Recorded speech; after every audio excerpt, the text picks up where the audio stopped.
ఆ మూట రాదు, పెద్ద మూట. ఈ మూటలో బియ్యమన్నీ ఒడ్లన్నీ అవి తినేస్తుంది కోళ్ళు. ఈ మూటలో కొట్టిన రేపు రెండు వేస్తుంటాయి.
దాంతో పని ఈరోజు అందరూ సండే సెలవు పెట్టుకుంటే నువ్వు ఆదివారం కూడా పని చేస్తా.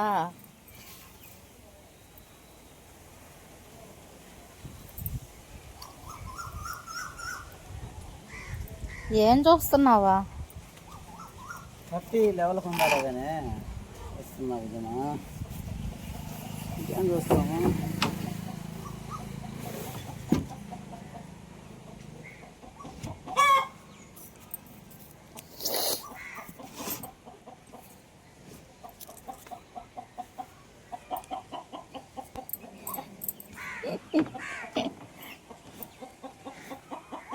ఇది చెంబేదే ఏ పక్క పెట్టాను నేను? ఆటోలో పెట్టి మర్చిపోయినా. మంచినీళ్ళు తీసుకొచ్చినానా, ఆటోలో పెట్టేసి మర్చిపోయినా. ఇటు వచ్చి కర్రిప్పు, ఈ బత్తాయి చెట్టుకి కర్రిప్పు వంగిపోయింది. ఏ ఆవులో బర్రెలో నైట్ పూట వచ్చి మొత్తం చెలిగేసినాయి చెట్లన్నీ.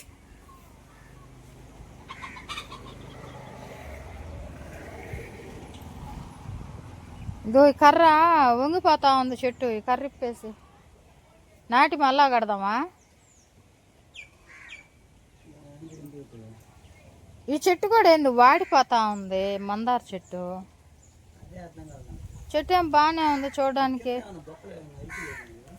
ఏమో పందికొక్కలు ఏమన్నా ఏర్లు లోడేస్తుండయో ఏమో. మొన్న 2 కొమ్మలు తెచ్చేస్తే మందార కొమ్మలు ఎండిపోయినాయి బతుకుల. మళ్ళన్నా తెచ్చేయాలి. జామకాయలేమో గుత్తులుగా కాస్తుంది. ఈ కోతులు ముందరేమో మొత్తం తినేస్తున్నాయి. ఆ కోతులు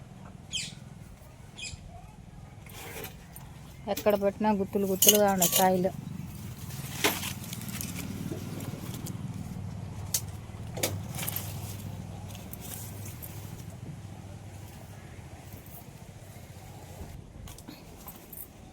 పో తీసుకురా. ఎట్టా పుంజదా? పుంజ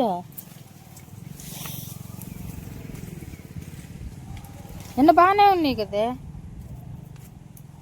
అయ్యో పాపం ఏమన్నా ముందుగా తినేసిందా? చెట్టు మీద పాపం చచ్చిపోయింది. చెట్టు మీద చచ్చిపోయింది. ఏమన్నా తినేసిందా లేకపోతే ఏమన్నా బాగా లేకుండా వచ్చి చచ్చిపోయిందా? ఆరోగ్యంగా బాగానే ఉంది బుజ్జి. ఏమన్నా తినేసి ఉంటుంది అంతే.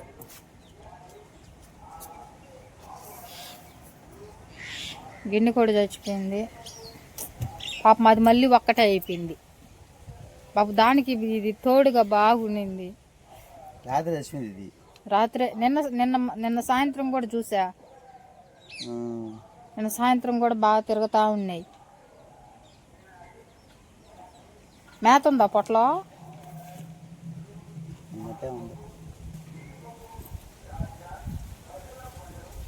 ఎందువల్ల చచ్చిపోయింది దీనికి? వదిలేసి కోళ్ళని గమనించలేదా? వీటికి గుడ్లన్నీ లేకుండా పోయినాయి, కోతులు తినేసినాయి వీటి గుడ్లన్నీ. కోతులు నీళ్ళల్లో వేసేసినాయి పెట్టి. అవి ఆడ తీసేటట్టు ఉంది. అది చూడు చూడు చూడు చూడు ఎటు చేస్తున్నాయో. అయ్యో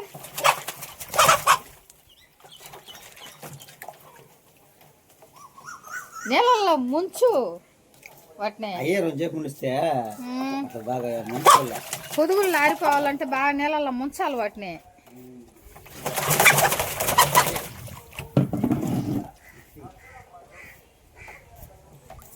నీళ్ళల్లో బాగా మునుగుతుంది. అబ్బో వద్దు కోనంత నీళ్ళు ముంచు. తలతోటే ముంచాల, తలతోటే ముంచి అప్పుడు బయటేసి. కోడికి తొందరగా పొదుగులు ఆరిపోవాలంటే నీళ్ళల్లో ఇట్లా ముంచాల. ఒక్కో దానికి 10 గుడ్లు ఉన్నాయి. మొత్తం కోతులు తినేసాయి గుడ్లన్నీ. డోర్ తీసి పెట్టిపోయేసరికి కోతులన్నీ వచ్చేసినాయి ఒకసారిగా. అలా 2 గుడ్లు పట్టుకొని వెళ్ళిపోయినాయి. ఇంక తీ బయట అలసిపోయినాయి అనుకో మళ్ళీ. ఏ పాపం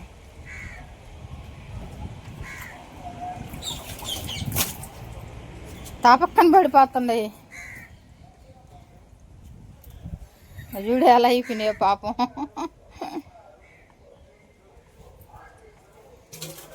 కడిపేసేసరికి బాగా అలసిపోయాయి.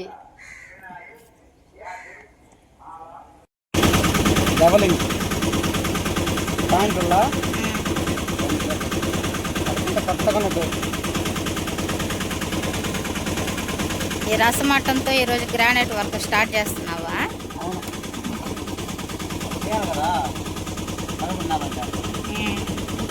సండే కూడా రెస్ట్ లేదు. సండే కూడా వర్క్ చేయడానికి వెళ్తున్నాడు మా ఆయన.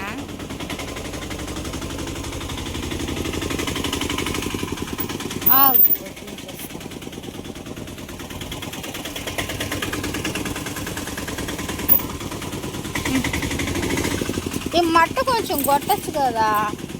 సరేనా? సరే ఓకే బాయ్. రాము నువ్వెక్కడికి రా, ముందు వెళ్తావు నువ్వు కూడానా?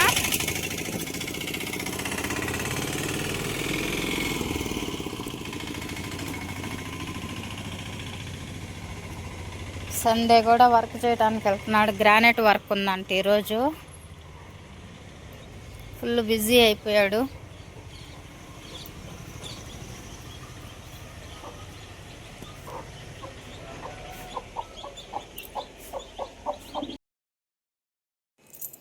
ఇంట్లో బియ్యం అయిపోయాయి, అందుకే ఇప్పుడు రైస్ మిల్లుకి వడ్లు 2 మూటలు ఆటోలో వేసుకొని తీసుకోపోయాడు మా ఆయన. ఇక్కడ రైస్ మిల్లులో ఆ మూటలో వేసేసి వాళ్ళకి చెప్పేసి వెళ్తే వాళ్ళు కాటా పెట్టేసి వడ్లు ఆడిచ్చేసి మళ్ళీ బియ్యం మూటలు కట్టి పక్కన పెట్టేసి ఉంటారు. సాయంత్రం వచ్చేటప్పుడు రిటర్న్లో వచ్చేటప్పుడు తీసుకొస్తానని చెప్పాడు. ఆడించుకొని అక్కడ వేసేసి వర్క్ చేసే దగ్గరికి వెళ్ళిపోతాడు. నేనేంటంటే బియ్యము లాస్ట్ కాబట్టి కొంచెం నూక ఉంది, నూకలుగా ఉన్నాయి. అందుకే మనం వడబోసుకునే సిబ్బిలో పోసి అట్లా జల్లించుకుంటున్నాను. జల్లించుకుంటే నూకలుగా ఉండేవి. కొంచెం చిన్న చిన్న అరనూక ఉంటే దిగేస్తుంది. కొన్ని బియ్యం కూడా దిగేస్తున్నాయి. రంధ్రాలు పెద్దగా ఉన్న వల్ల బియ్యం కూడా దిగేస్తున్నాయి. అందుకే కొంచెం అట్లా జల్లించుకుంటున్నాను. మామూలు అన్నం మాకైతే ఇబ్బంది ఉండదు, అట్లాగే వండేసుకుంటున్నాము. కొబ్బరి పాలతో పులావ్ చేద్దామని అందుకే ఇట్లా జల్లించుకుంటున్నాను. కొబ్బరి పాలతో పులావ్ చేసేదానికి బియ్యం కొంచెం బాగుండాలి, అన్నము పొడి పొడిగా రావాలి కదా, అందుకని ఇట్లా జల్లించుకుంటున్నాను. కొద్దిగా బియ్యం కూడా దిగేస్తున్నాయి, నూకలో కొద్దిగా బియ్యం కలిసిపోయి దిగాయి. కోళ్ళకి వేసేస్తాను ఇవి. బియ్యం జల్లించుకున్నవి 2.5 గ్లాసు వచ్చాయి. కొలిసి పోసుకుంటున్నాను. మళ్ళీ వాటర్ పోసుకునేటప్పుడు మనకి కొలత కరెక్ట్గా ఉండాలి కాబట్టి నేను కొలిచి బియ్యం పోసుకుంటున్నాను. మొత్తం 2.5 గ్లాసు వచ్చాయి నేను జల్లెడ పట్టుకున్నాయి.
బియ్యము శుభ్రంగా కడిగి 2-3 సార్లు గాలిచ్చి పక్కన పెట్టుకుంటాను. గాలిస్తేనే ఈ రైసు అన్నం వండుకోగలుగుతాము, లేకపోతే రాళ్ళు ఉంటాయి.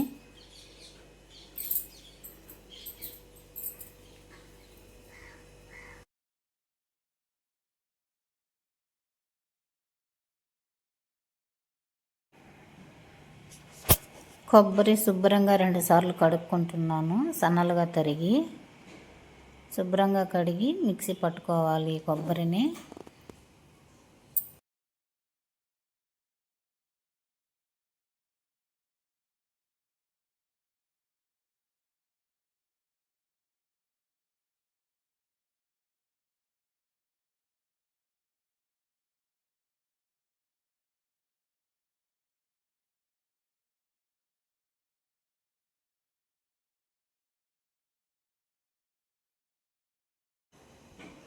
కొద్దిగా వాటర్ వేసుకొని మిక్సీ జార్లో కొద్దిగా వాటర్ వేసుకొని మిక్సీ పట్టుకోవాలి కొబ్బరి.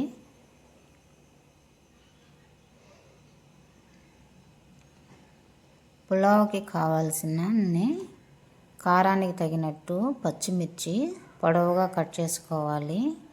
ఆనియన్స్ తగినన్ని ఆనియన్స్ సన్నలుగా కట్ చేసుకోవాలి.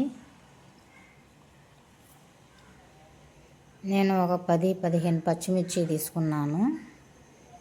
5-6 పెద్ద ఉల్లిపాయలు తీసుకున్నాను.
పచ్చిమిర్చి ఆనియన్స్ సన్నలుగా కట్ చేసుకున్నాను.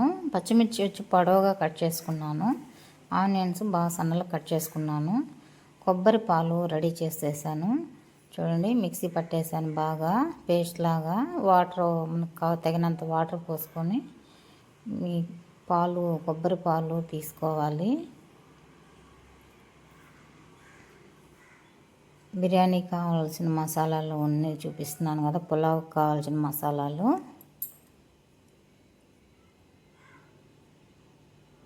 మనం బిర్యానీలో వేసే మసాలాలే పులావ్కి వేసే మసాలా కూడా.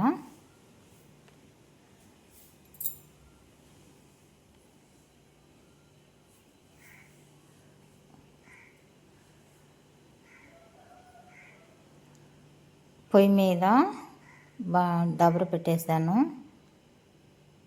హీట్ ఎక్కింది. కొద్దిగా ఆయిల్ కొద్దిగా నెయ్యి వేసుకున్నాను.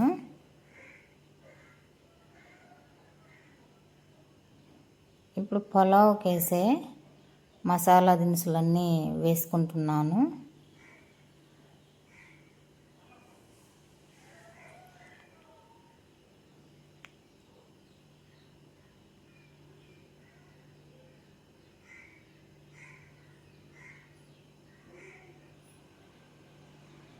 ఇవన్నీ కొద్దిగా లైట్గా వేగాక పచ్చిమిర్చి వేసుకుంటాను.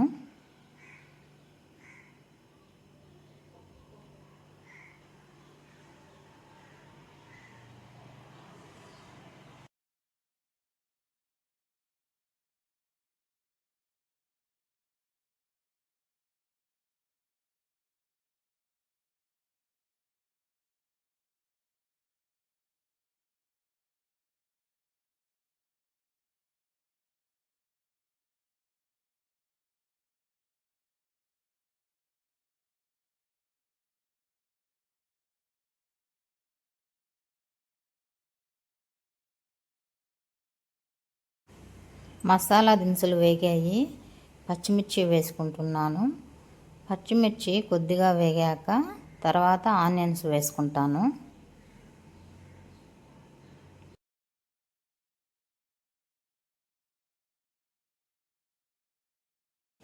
పచ్చిమిర్చి కూడా వేగాయి, ఆనియన్స్ కూడా వేసేసుకుంటున్నాను.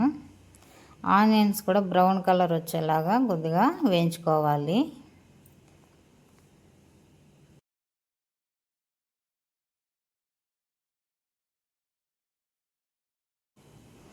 ఆనియన్స్ వేగేలోగా మనం కొబ్బరి పాలు కూడా రెడీ చేసుకుందాము. కొబ్బరిలో నుంచి పిండుకుందాము కొబ్బరి పాలు. వడపోసుకునే చిల్లులుగా ఉండే గంటి పెట్టుకోవాలి. ఇప్పుడు దీంట్లో వడపోసేసుకోవాలి. కొబ్బరి పాలు కొంచెం కొంచెంగా లోపల కలబెట్టుకుంటా దింపుకుంటా ఉంటే కిందకి అవే పాలన్నీ కిందకి దిగేస్తాయి. గట్టిగా కొద్దిగా పిండుకోవాలి.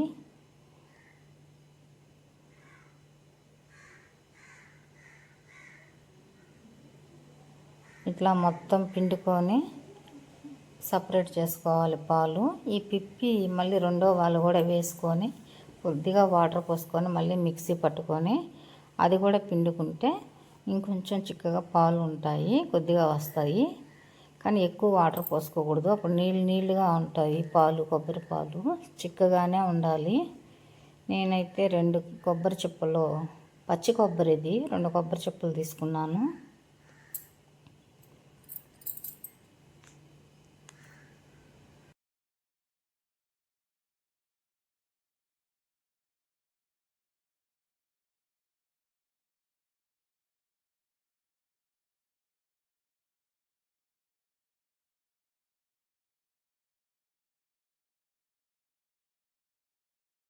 పచ్చిమిర్చి ఆనియన్స్ కూడా వేగాయి.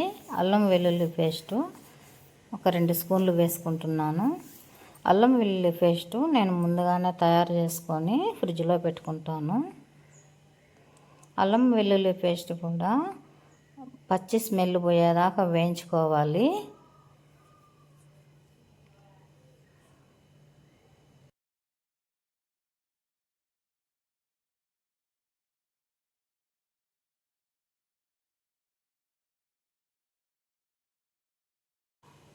అల్లం వెల్లుల్లి పేస్ట్ కూడా వేగింది. కొత్తిమీర కొద్దిగా, పుదీనా కొద్దిగా వేసుకుంటున్నాను. కొత్తిమీర పుదీనా 2 వేసేసుకుంటున్నాను. వేసుకొని ఇది కూడా బాగా వేయించేసుకోవాలి.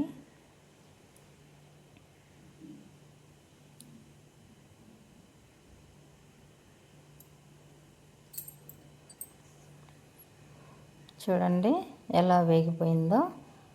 ఆనియన్స్ పచ్చిమిర్చి కూడా బాగా వేగిపోయాయి. కొత్తిమీర పుదీనా కూడా మొత్తం దాంట్లో మగ్గిపోతుంది.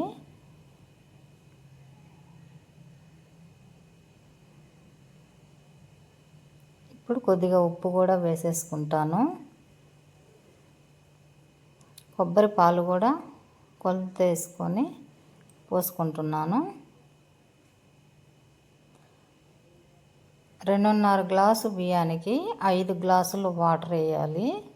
కొబ్బరి పాలు ఎన్ని గ్లాసులు వస్తాయో చూస్తాను. 2 గ్లాసులు పోసాను కొబ్బరి పాలు. 3 గ్లాసులు వాటర్ వేసుకుంటాను. 2 గ్లాసులు వచ్చాయి. నేను ఎక్కువ పలచగా చేయకూడదు అని చెప్పేసి ఎక్కువ పలచగా చేయలేదు. కొబ్బరి పాలు చిక్కగా తీసుకున్నాను, అందుకే 2 గ్లాసులు వచ్చాయి. 3 గ్లాసులు వాటర్ వేసుకున్నాను. 2.5 గ్లాసు బియ్యానికి 5 గ్లాసులు వాటరు తీసుకున్నాను.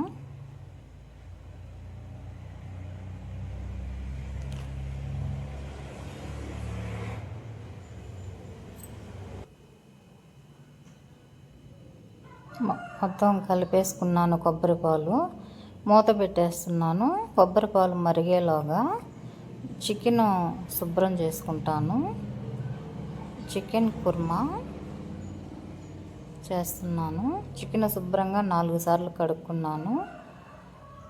అల్లం పేస్టు, పసుపు, ఉప్పు వేసి చికెన్ ముందుగా ఉడికించుకుంటాను.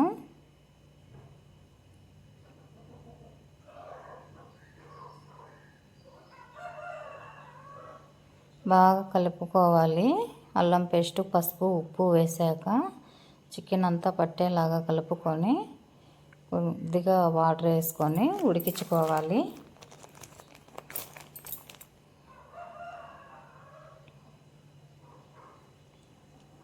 మూత పెట్టి చికెన్ బాగా ఉడకాలి. కొబ్బరి పాలు కూడా చూడండి ఎసరు ఎలా మరుగుతుందో. ఇప్పుడు రైసు వేసేసుకుంటాను. కొద్దిగా ఉప్పు వేసుకుంటున్నాను. ఉప్పు తగ్గింది, ఉప్పు వేసుకున్నాను. ఇప్పుడు రైస్ కూడా వేసేసుకుంటున్నాను.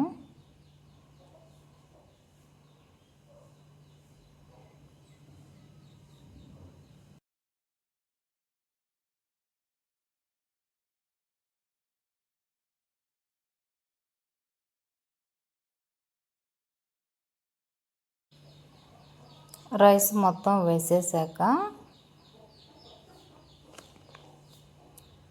గంటితో బాగా కలిపెట్టి ఇప్పుడు ఉప్పు ఒకసారి చూసుకొని తర్వాత మూత పెట్టేసి ఉడికించుకోవాలి.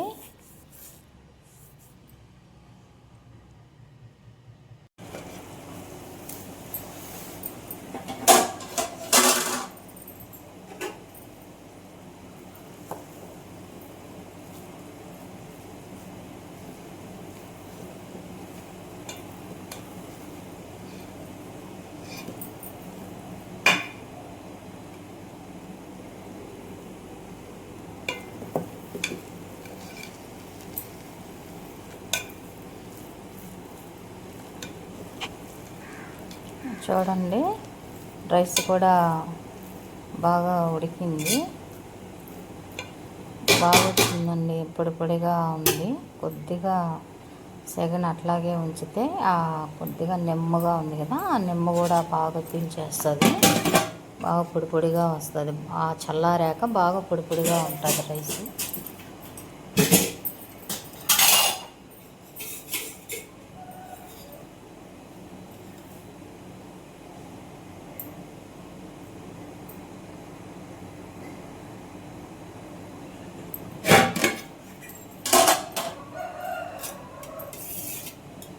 రెండు స్పూన్లు నెయ్యి వేసుకుంటున్నాను. నెయ్యి వేసుకుంటే మంచి స్మెల్, బాగా టేస్ట్ ఉంటుంది. 2 స్పూన్లు నెయ్యి వేసుకుంటున్నాను.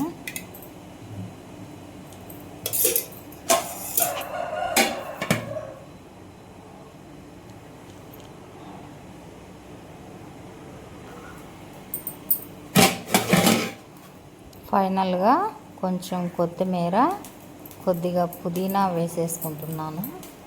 రెడీ అయిపోయింది. కొత్తిమీర, పుదీనా వేసేసి మూత పెట్టేసుకుంటాను.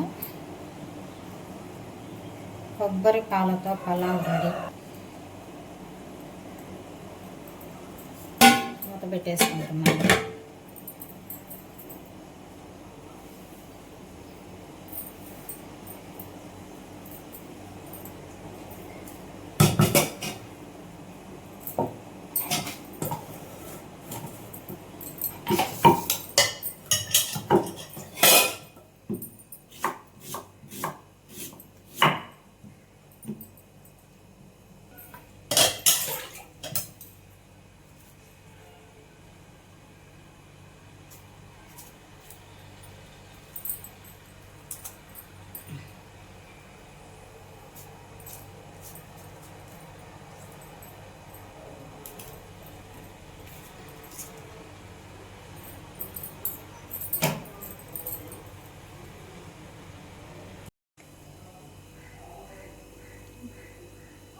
పలావ్ రెడీ అయిపోయింది.